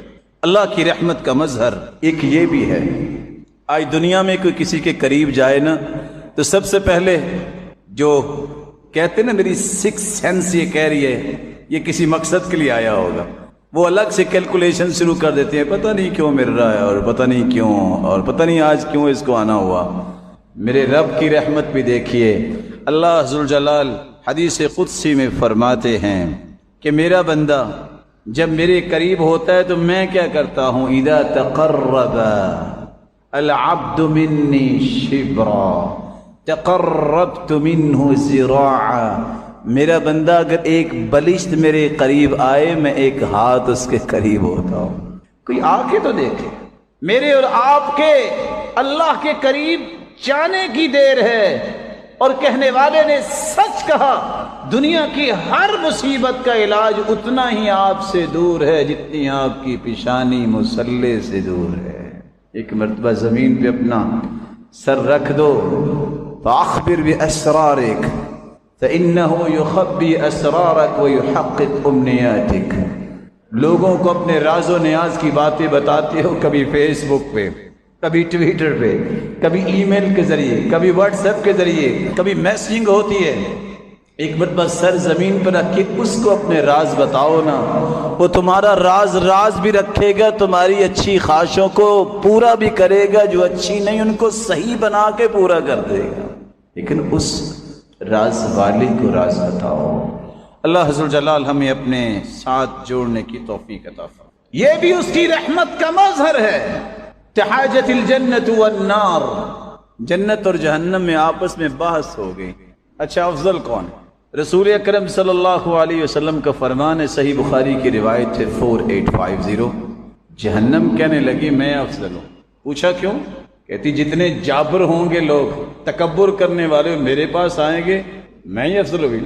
جنت کہنے لگی لا يدخلنی الضعفاء وسقطهم، میرے پاس وہ کمزور لوگ ہی آئیں گے جن کو لوگ کمزور سمجھتے ہیں، جن کو لوگ گرے پڑے لوگ سمجھتے ہیں۔ اللہ عز و جلال نے دونوں کی بات سن کے فرمایا، جنت سے مخاطب ہو کے فرمایا